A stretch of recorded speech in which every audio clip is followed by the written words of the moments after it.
Como que o álcool está associado pela indústria com momentos de alegria? E como que você vê isso com um impacto no comportamento de consumo? A gente tem dados mostrando que um dos fatores mais associados a mortes e problemas relacionados ao álcool é a propaganda. Você, Vitor, mas você está falando uma coisa dessas, mas eu não sou influenciado pela propaganda. É porque você está falando de uma boa propaganda, porque se a propaganda parecer que está te influenciando, ela é uma má propaganda. Exato. Perfeito. E eu não estou falando do que eu acho, eu estou deixando para depois, eu estou falando, esse é o dado. Quanto mais investimento em marketing, quanto mais um país recebe ações de marketing voltadas à bebida alcoólica, maior é a mortalidade, maiores são os problemas, maiores são os homicídios, maiores são as violências domésticas. Principalmente quando a propaganda envolve uma incitação a papéis de gênero doentios, como a ideia de que a mulher é um objeto sexual, num país que é um dos campeões de feminicídio do planeta, como o Brasil. Então, esse tipo de propaganda, além de ela é basicamente criminosa. E ela gera um impacto mensurável.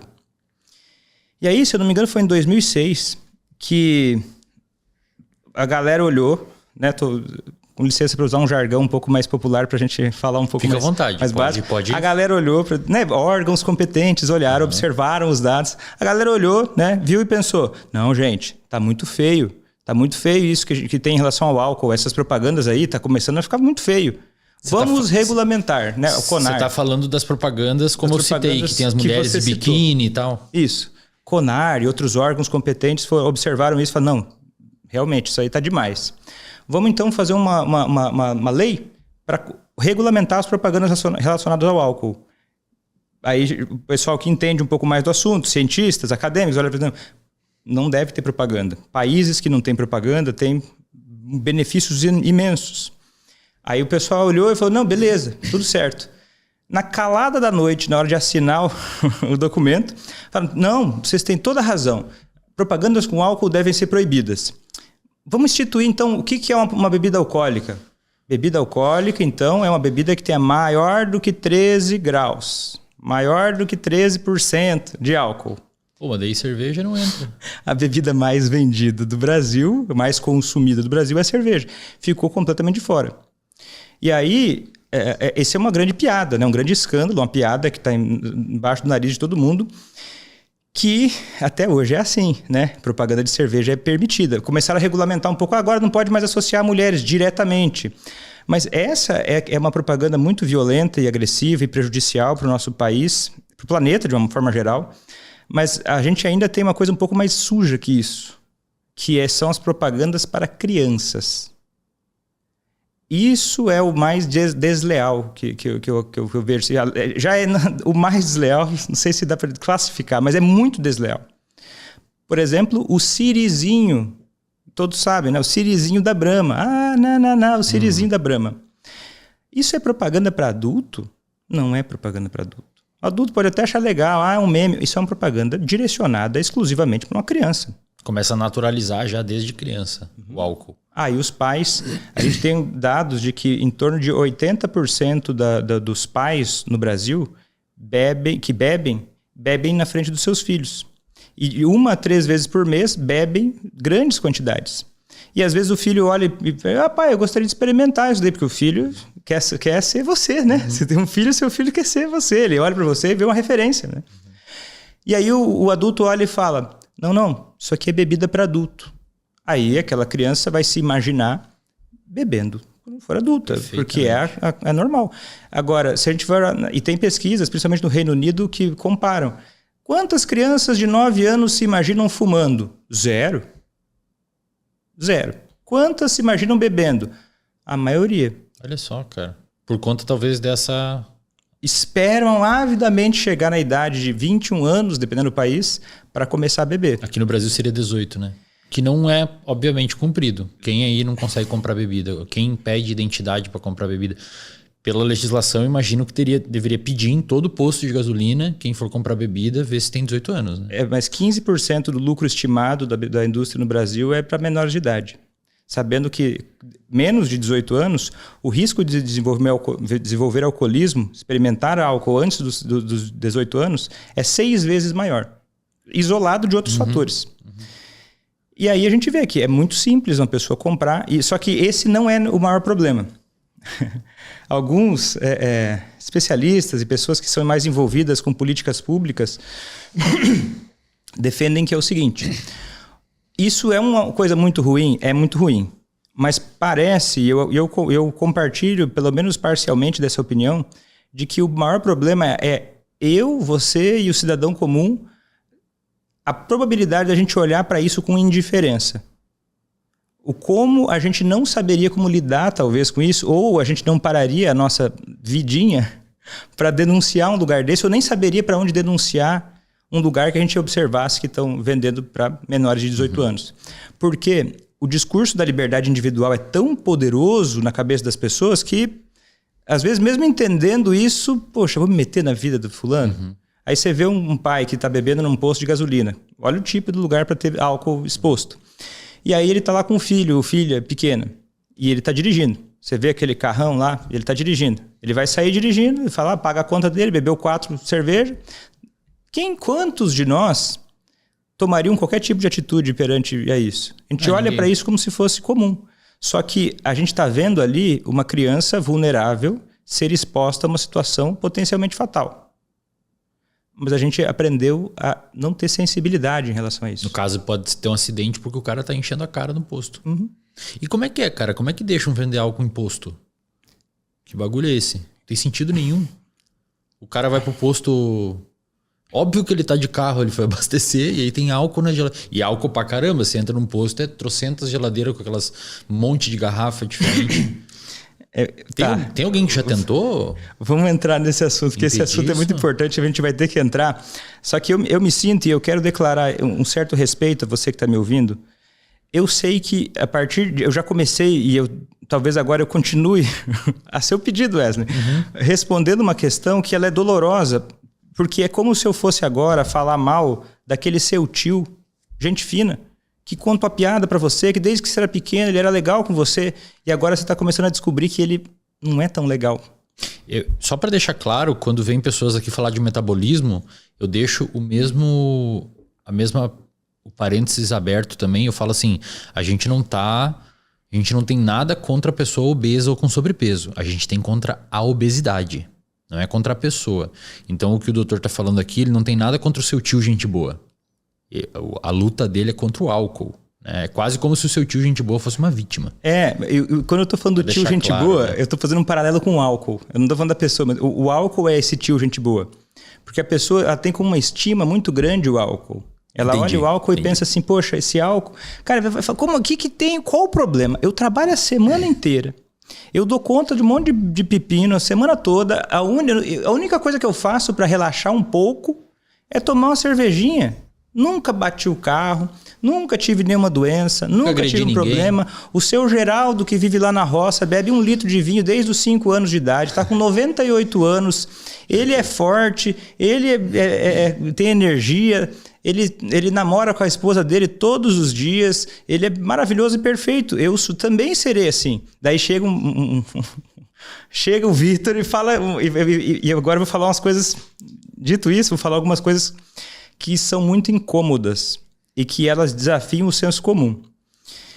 Existem medidas simples, baratas, que dá para aplicar de hoje para amanhã, que diminuiriam as mortes por álcool no Brasil de uma forma gigantesca, aumentando dinheiro, saúde, acesso à saúde, violência. Pra você ter uma noção, em 2016, o PIB do Brasil perdido em relação ao álcool foi 7,4%.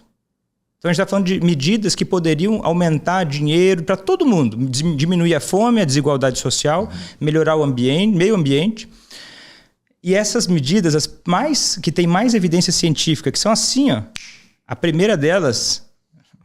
Só pra gente fazer o exercício, será que você adivinharia qual que é a medida? Chutando assim, você sabe, se você não souber, chuta, vamos ver. Cara, a primeira medida é mais associada a benefício, assim. Tirar, sei, aumentar o imposto no álcool. Aumentar o imposto do álcool. Eu imagino, se você pune, né? Pune na carteira do cara. Tem uma estimativa de que talvez 40% do imposto, mas não de uma forma geral, mas bebidas com mais concentração de álcool, mais imposto. Entendi. De uma maneira imediata. Daí fala, mas isso não ia impedir as pessoas de comprar álcool. Eu sei, é um argumento. Eu sei, a gente pode pensar sobre o dado. Mas uma coisa é o dado, esse é o dado. Se faz isso, diminui, menos gente morre por conta do álcool. Você acha que os caras não iam começar a meter umas caipirinhas com álcool etílico mesmo? Álcool de posto? Eles já fazem isso. Acho que daí só os caras mais graves, né?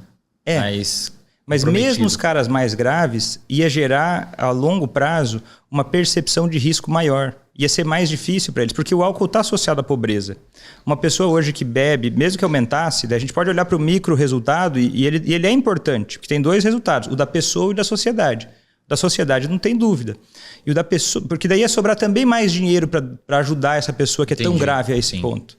Porque muito das emergências são com pessoas, são problemas relacionados a pessoas que tiveram problemas com álcool. E aí chega lá, não tem leito. Chega lá, não tem atendimento, leva horas, porque uma coisa é evitável que traz prejuízo. Então, aumentar o imposto sobre a bebida é um fator associado a melhorar quase todos os dados que o álcool prejudica. Preço mínimo para bebida alcoólica também. Por exemplo, um alcoolista típico, ele, né, o que as pessoas veem, não o típico, né, o que as pessoas veem, porque o típico é aquele que a maioria não percebe. Mas aquele que as pessoas veem no imaginário popular é aquele que vai no mercado de manhã, compra uma garrafa daquelas pingas que o pessoal deveria usar só para fazer, entre aspas, pastel, e ele sai com aquela garrafinha de corote ou similares, que custa, sei lá, R$2, R$3, e ele consome aquilo. Teria que ter... E uma das medidas, um pouco menos evidência, mas ainda assim tem bastante evidência, é colocar um preço mínimo para a bebida. Isso iria diminuir muito o consumo de menores de idade. Vitor, mas quem quer dá um jeito. Sim, só que a gente sabe... Epidemiologicamente, se melhora 5% é um absurdo, né? Louco. É isso que você está dizendo. Não, e além disso, todo comportamento humano, não sei se você já ouviu falar isso, ele é um produto muito relacionado ao contexto, ao ambiente. Já ouvi algumas pessoas falando sobre isso. Então, quando a gente dificulta o acesso a determinada substância, ela passa a ser vista como algo mais prejudicial. Ela passa a ser... E a gente diminui o acesso. Quanto mais a gente impede uma pessoa de beber cedo, melhor. Se a gente tiver que fazer muitas ações, vale muito a pena. Porque essa pessoa que está bebendo menor de idade... ela está tendo prejuízo escolar, ela está tendo maior risco de doenças mentais, além do alcoolismo. Então, e são pessoas que vão... quando uma pessoa fica doente, ela não só deixa de contribuir para a sociedade, como muitas vezes ela custa para a sociedade. Então, um comportamento individualista em relação ao álcool, ele é burro até para quem é egoísta. Porque mesmo para quem é egoísta, você deixar as pessoas se ferrarem e depois causar um problema, porque o álcool é a substância que mais faz mal para as pessoas ao redor. Né? Mesmo a pessoa que não bebe, ela tem uma grande chance de, em algum momento da vida, ela se ferrar de alguma forma por conta de alguém que bebeu. Então a gente lida com o álcool de uma forma que, às vezes eu me sinto... Recentemente eu fui para o Paraguai. Né? Eu moro lá moro no oeste do Paraná hoje. Você já foi para o Paraguai? Nunca fui. É que esse exemplo é mais fácil para quem já foi. Qual que é a parada? No Paraguai, com todo respeito ao Paraguai... Lá é mais fácil. Se você é do Paraguai, um abraço para você. Lá eles não usam muito capacete quando usam moto. Entendi. Você vê uma pessoa assim de moto acelerando com tudo, com um filho, tem uma criança, outra pessoa atrás na garupa ali, sem capacete. Você olha para aquilo e pensa, cara, isso parece perigoso.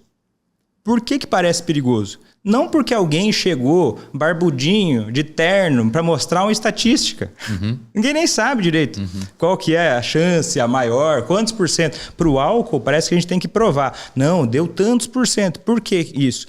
Porque o senso popular de o que traz risco para uma coisa ou não é a meta-análise, apesar de já ter meta-análise sobre tudo isso.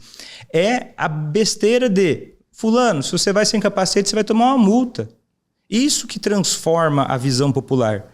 Não é necessariamente a gente citar, isso é importante também, mas o que faz a grossa diferença São políticas públicas que protegeriam a população. Fizeram com o cigarro, né, cara? E funcionou bem. Fizeram com o cigarro. Só que o cigarro errou um pouquinho mais que o álcool. E a indústria do álcool conseguiu aprender com o cigarro para desviar. Para demorar um pouquinho mais. Porque o cigarro foi fantástico, né, cara? Você diminuiu o tabagismo de forma agressiva no Brasil, proibindo fumar dentro dos restaurantes, proibindo fumar embaixo da marquise. E hoje o cigarro é meio que coisa de loser, assim. Antes era cool. Era legal ser fumante. E aí a indústria do cigarro usou artefatos muito parecidos com a indústria do álcool. Por exemplo, colocar o ator Brad Pitt fumando num filme, que é legal. Pô, quem não quer ser o Brad Pitt? Aquela série Peaky Blinders deve ter aumentado o consumo de cigarro absurdamente, porque é toda hora alguém fumando. E deve, cara, duvido que não tem. Esse dia eu postei no meu Instagram, uma galera falou assim, cara, eu comecei a fumar por causa do Thomas Shelby. Eu vejo ele fumando. Tem estudo sobre isso. Deve ter estudo pra caramba. A indústria do cigarro e o cinema. Tem uma relação com a população que fuma e o quanto ele começou a aparecer no cinema. Eu lembro que tinha cigarro de chocolate pra criança, cara. Cigarrinho de chocolate pra criança. Mas a indústria do cigarro ela foi um pouco mais agressiva que a do álcool, um pouco rápido demais. Falando que o cigarro não fazia mal, dizendo que o cigarro melhora o coração, melhora... O álcool até fez isso.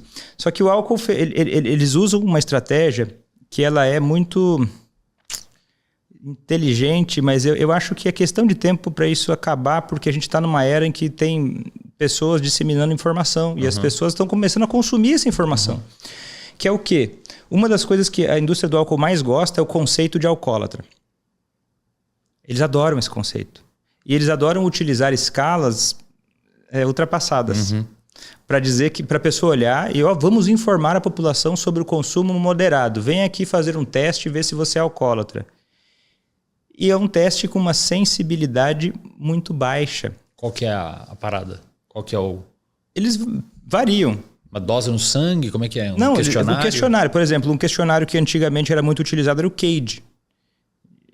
Eu não sei qual exatamente eles estão usando. O último que eu vi não era nem era um qualquer, que eles falam, quantas doses você toma por dia? Eles pegam recortes de coisas científicas fora de contexto e juntam ali para que a pessoa comum que tem problema com álcool faça aquele teste e não seja classificada como alcoólatra. E aí eles dão orientações sobre o consumo problemático, daí pegam aquela pessoa mais... Porque um alcoolista grave, esses que a gente... o mendigo da rua que acorda desde que bebeu, acorda e já bebe, ele representa 9%. 1 a cada 10 é assim. 9 a cada 10 não são assim. E a indústria do álcool utiliza dessa narrativa de que, olha, o problema são esses alcoólatras. A gente vive... A indústria do álcool ela usa esse mecanismo, né? Nós vivemos fazendo campanhas para que as pessoas façam o quê? Beba com responsabilidade. Inclusive tem nas propagandas, né? Beba com moderação e tal. Eu acho que esse beba com moderação, às vezes eu suspeito... Que não quer dizer porcaria nenhuma, né? Eu suspeito que ele foi até introduzido pela indústria do álcool. Porque se você me fala o que é moderação, eu não sei o que é moderação. Cada um eles tem não a sua estão nem moderação. aí para dizer o que é moderação. Cada um tem a sua própria moderação. Moderação pro fulano é 8 Heineken por final de semana. Pro outro é 12, pro outro é 4. É muito comum eu perguntar para algum paciente e ele me dizer assim... Vitor, eu tenho aqui 50 anos de idade, eu tenho uma carreira de sucesso e eu comecei a desenvolver o alcoolismo foi do último ano para cá. E aí eu começo a conversar com a pessoa e demora para ela começar a olhar e me dizer mais ou menos quanto que ela bebia. Mas ela já bebia de um padrão de alcoolismo quase sempre. Né? Bebia 4 cervejas numa única ocasião, é cerveja pra caramba. E a galera vê isso como super normal. Porque a maioria das pessoas que bebem, principalmente homens no Brasil, bebem de forma exagerada.